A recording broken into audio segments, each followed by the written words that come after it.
Happy Valentine's Day! I hope I remembered to shave. Kind of. Definitely haven't shaved. It's far enough away. You can't see my leg. I definitely do need to shave. Well, perfect segue. Single this Valentine's Day. I take it back. My Valentine's this year, I'm not even kidding you, it's my Achilles. She's behaving. She's getting better, she's healing. She's gonna be kind to me, I'm gonna be kind to her. The Achilles is a fucking bitch. I'm just gonna be honest. There are a lot of videos, people being like, what you can do for Achilles. The bummer thing is it honestly just takes a fucking shit ton of time because with tendons, the blood flow, it's just so slow to heal. And there's just only so much things you can do. I put a heel lift in my shoes. I've been doing the eccentric calf drops. The thing, if you have had Achilles, the crunchiness, you know exactly what I'm talking about. When you're doing the calf lowers, it's like you can feel this crunching. The visual that I get is of calamari, like fried, I guess fried anything, but I always think of when I hear the crunch, I'm like, working out the calamari. I don't know why I feel, anyways, that's kind of what the crunch feels like. You do the lowers and slowly over time, over weeks, the calamari starts to break up and it's less crunchy. I do icing, that's great. You can do a heating, you put a little heating pad on there. Ice and heat, and then honestly fucking do a rain dance. Or make your Achilles your Valentine for the year. And hopefully they will love you back. If you want more information or if you want me to do like an Achilles video, happy to do that. Just leave me a comment. That's my update. I'm very happy that it's improving. I'm still running on the treadmill because the reason this time that I messed up my Achilles was because I was visiting my parents.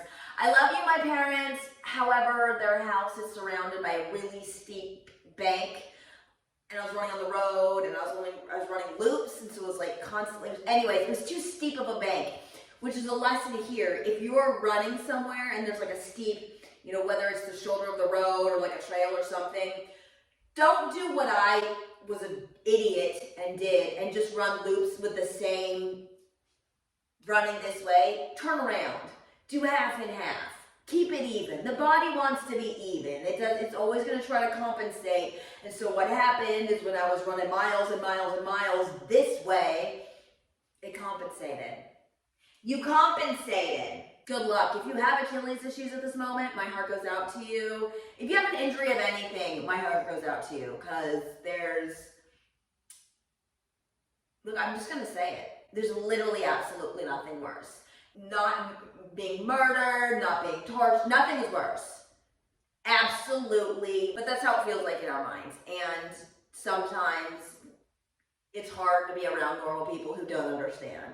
Like I once had someone when I was hit by the car and I couldn't even like walk. They're like, oh good, now it's an excuse you can't do anything. And I'm like, yes. So I'm gonna wanna put a bullet in my head. I'm kidding, trigger warning. Back to friggin' Valentine's Day. And from a person myself, I'll be honest, the only bad Valentine's Day I've ever had was when I was actually with someone. And that makes it sound like I have been in relationships with them. I have not. I had one high school boyfriend, which I don't even count because it's high school. And then I think it was so, I don't know, we were together, but he was like, I don't want to do like labels. I don't know. I don't date. I'm like chronically single. Chronically. And also, I do comedy, so I will kind of like make fun of that fact. Be like, oh, huh, single again. And this is supposed to be a foam and bitch. I'm not even foam rolling. I was just bitching. It's foam and bitch time. Now we've got the foaming, so not just the bitching. But I'm being honest. I genuinely love being single. And I think maybe it's because I have known nothing different literally my entire life, and I've just grown way too independent. Like, I don't like having to text more than literally 2 people on my rotation day. And I can't think of adding another one. Now, I know on the flip side, if I fell in love with someone, I'm sure I would want to text them or whatever. But I like to be able to do whatever I want to do on my time frame. If I'm going out to eat or whatever, I don't want to consult with someone else. Maybe I'm just too selfish. Is what it's sounding like? I want to do everything on my own terms. And the only way to do that is to remain single and get a dog, which check and check. But I like to also make jokes about it because it's funny. The humor's there. A lot of people don't like being single. So if you are single on this Valentine's Day, well, no, you know what? Fucking, if you're in a relationship, you can just take a back seat for a second. I'm talking just to the single people. If you're bummed about being single, I'm sorry, but here I have actually come up with a way to make you feel infinitely better. My Achilles and I are happy to also just welcome you into our Valentine's circle. I'm going to do what I am going to call Kate's Far Mrs. Valentine's. Yes, another reason that I'm always single, always, that's 36 years of life being single, is anyone that I like never likes me back.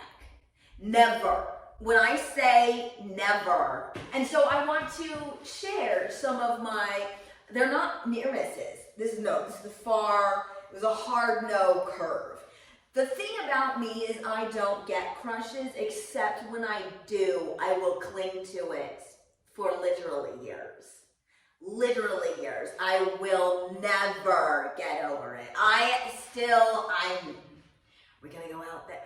The first crush I ever had that worked super hard, I know he's never gonna watch this, so I don't care. In high school, James. If James walked down the street, I'm still hung up. So and at the moment I don't have any crushes, which is beautiful. It is so freeing. It's like you have this full brain space. It's like I can fully function. It's annoying. Part of me doesn't know if it's because of also my OCD, like kind of doubles down. When I have a crush or something, it's just annoying. You can't get it out of your head. It's like there's a rabid animal like clawing at your brain, just being like, it's this person. Oh, I should check their social medias. Oh, I should check their tag photos. Are they doing anything? Oh, are they going to text me? I hate that. And I get some people like it because it's kind of like a distraction, like butterflies. I don't like that. I don't feel like, because I feel like I've got this, I was like, my brain's not my own. And I'm not saying I like my brain because it's torturing me in different ways, but at least when it's not about another person, I can control the variable. I don't know. It's agonizing, but I will say it is true. When you do like someone, if I'm being 100% honest, it's nice when it's reciprocated, but it never is for me. So I rarely will, if I have a crush, I usually either just don't do anything, or I will, a random burst of courage, I'll ask them out. And that's also comical because I said I have literally no experience. I don't understand how people are getting together. It's like there's this chemistry formula that everyone has that I don't. Like, I don't even get asked now, which is fine. Like I said, I think I'm making light of it and making it jokes because I do think it's funny. But it doesn't hurt my feelings. Like, I'm just like, it's just my life. Like, my sister's dating all the time. I literally don't understand how. And when I have this conversation, people like they don't understand. Like, we just go on the apps or whatever, and I'm like, well, that was a nightmare. The 1 month that I was on there, but it is a nightmare. I've got enough friends, but I maybe because I've never experienced it, it's like there's this, I don't understand it. So when I try to ask someone out, it's honestly comical. I'm gonna start with the lesser embarrassing, and then I'll work up to the pinnacle, which is going to be your Valentine's Day chocolate. The one that's the seeds with this chocolate and it's got the sprinkles on the outside, and then when you bite it, it's not the disgusting coconut shit. It's the double dark chocolate, the perfect one. You know what? I understand where C's is coming from. They're like, we'll make it fun, like you never know, like a box of chocolates, you never. I want to know which ones are filled with the dark chocolate so I can get rid of the other ones. The coconut should die. The peanut brittle, get the fuck out of here. When you open the box and you see the sad little peanut brittle, that's the only one that you know what it is and you automatically don't want it. Fucking shit, get that shit out of my C's candy. Tangent. This will be a little warm up. So this is I don't remember what the year was, whatever. I had broken my arm, so I had a giant cast. And I also have this thing where I really, really do not like having to pay for things that I feel like you should, that sounds terrible, that we should be entitled to be free. Anyway, so I was trying to sneak into this meet, which again, I feel bad. Yes, I should have had the money to pay, but also at the time, I had hundreds of thousands of dollars of medical debt. I really did not have the extra money. And maybe that's an excuse, regardless. So we're waiting in this line to get into this meet. And I have a Tinkerbell backpack on because I've got snacks and like water, always stay hydrated in my backpack, and a giant red cast. And I see like a little break in the fence. And I'm like, you know what? I'm sneaking in. And behind me in line was this very hot guy. And I'm like, I'm gonna impress this guy. I'm gonna impress him so much, and this is gonna be like a great love story. So I'm like, hey, we're gonna skip this line. Follow me. Where do I get that confidence? I don't know. It's not like I'm a freaking streetwise. I've lived in suburbia. Come with me, I got us covered. Whatever. So I go to this hole in the fence, okay? And I go, it was narrow, so you kind of had to like shimmy in. I went to shimmy in and my backpack got stuck, as did my cast. I was stuck in the hole in the fence with a backpack and my cast not going through. I am stuck. I look at this guy and I told him, hey, I got us covered, I can get us in. And I am literally wedged in this fence like a turtle, a stuck freaking turtle. And I'm like, in my mind, I'm freaking out. I'm like, oh my God, be cool, be cool, be cool. There's no way to be cool when you are stuck in a fence and you're trying to sneak into a track meet. And it's a Tinkerbell backpack, to be honest. So finally, he pushed me through the hole like a person trying to birth a disgusting child that you don't want to be around. Pushed me through the hole. I stumbled because I have no coordination. I'm a runner because I literally have no coordination. I can't even remember to foam roll as I'm talking. That's my level of coordination. And so he pushed me through. He slides right through and he looks at me and he's like, well, I guess you'll never be a ninja.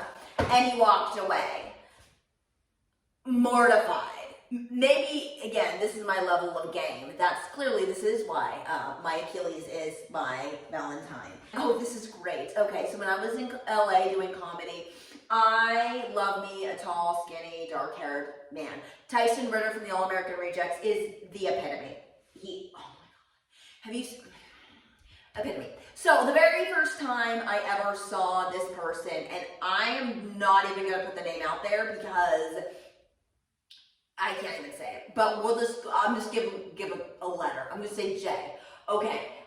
The first time I saw Jay, I was like, oh my God, this guy looks like Tyson Ritter of All American Rejects. The other thing is that I want to point out in Los Angeles, yes, there are a lot of pretty people. I hadn't had a crush on anyone because I'm not like a classic, the people, that doesn't do it for me. I like the tall, skinny, runner, emaciated looking like person. Maybe they haven't showered for a few days, maybe possibly on the verge. No, I'm joking. And actually, I'm not joking. That is my type. But anyways, so this is the first time I'm like, oh my God, this is my first crush in my LA. This is meant to be. He looks like Tyson of the All American Rejects. This is the closest this is written in the stars. Side note, nothing is written in the stars. It's all bullshit they're trying to feed you. So don't buy into that. That is just your brain trying to, anyways. So, of course I didn't do anything. I see this person walking around, we bump into each other, we're nice. We're like, hey, we're Facebook friends. Like, how's it going I never act on anything. I never act on any crushes because I'm like, it's not gonna go anywhere, Kate. Like, what is the point? What is the point? Maybe that's also why I'm single. So I'm always like, what is the point? I know I'm not gonna get married to this person, which is thinking 5 steps ahead. Regardless, months go by or whatever. And so finally I work up the courage that we're kind of like having conversations. Like talking, okay? And have you ever, I do this, when you're having a good conversation with a person, you hit this point where all of a sudden like alarm bells go off. You're like, oh my God, I need to end this conversation because it's on fire. This is great. I'm making them laugh. They're enjoying this. They're engaging in this. They think I am cool. I'm not cool, but if I can trick someone, I'm like, I need to get out while I am still on top. So one day I'm having a great conversation with Jay. I'm like, we're ripping, we're going back and forth. I made him laugh multiple times. I was on. Look, I have no self-esteem, but I know when I am on sometimes. And I'm like, there's literally fireball alarms going off my brain. Like, you need to get out of this conversation now because you're going to say something stupid. You're going to say something stupid. You need to get the fuck out now. So I'm still trying to like manage this conversation while I'm mitigating in my brain, being like, get out now, end this. So what shoots out my mouth? Oh, Jay, you know what? I need to go. I need to go to the bathroom so I don't shit myself. Literally. I'm going to repeat that. I am talking to this hot man and I say, I need to go. I need to go to the bathroom so I don't shit myself. Well, he laughed, but it was that awkward, like, is she kidding or is she not? And at that point, I laughed. The most absurd way I have ever asked someone out, and this is literally certifiably insane. In high school, I was committed to a mental institution. I am going to make light only jokes because jokes and humor is how I deal with things. When I am saying the jokes, I am not belittling the fact of how painful and tough it is to be institutionalized in a medical facility. There should be no stigma. If you need help, get it. I'm going to say this though, as a junior in high school in 2002, when nobody talked about mental health, I was treated like a pariah when everyone's like, oh, where is Kate? Oh, she's taking a leave of absence. She's in the mental ward. People did not treat me kindly. And I'm glad that's changing. I'm prefacing this with, if I'm making fun of myself, I do that because humor is my coping mechanism. I am not making fun of depression, OCD, anxiety, or whatever leads someone to needing to be committed. Because if you need to go, go. Okay?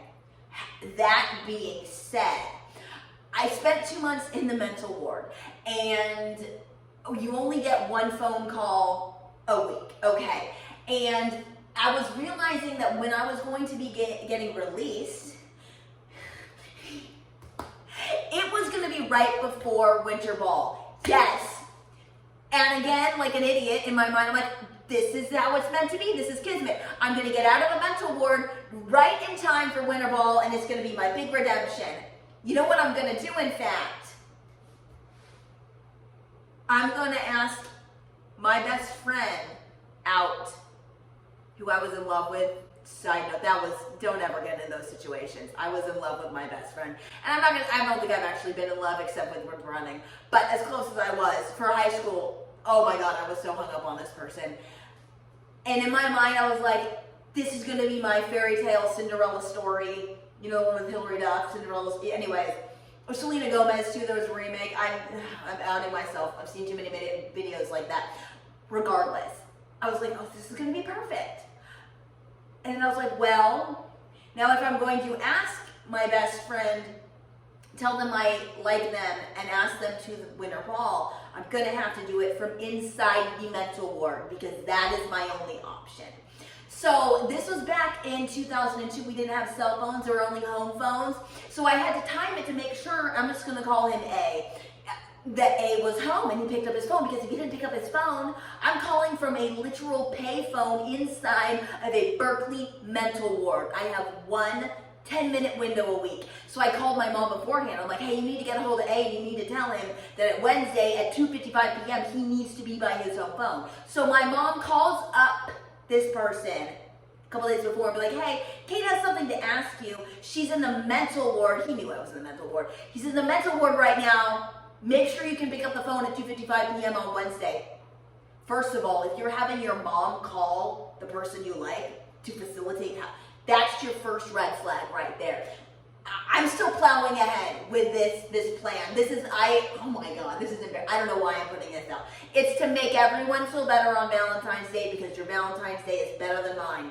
So Wednesday at 2:55 p.m. comes on, boom. I had to beat a couple other girls that wanted to get, there's only one phone for the entire mental ward. Okay, we have to share. So I call up there, I'm like, hey, A. It's like, how are you doing? Oh, I'm doing great. You know, group therapy, you know, bowl pudding cups, they're great. Great. Hey, question. I know we've been friends for a long time. I really like you more. Would you like to go to Winter Ball with me? When I tell you the silence at the end of that, the silence at the end of that line, the silence.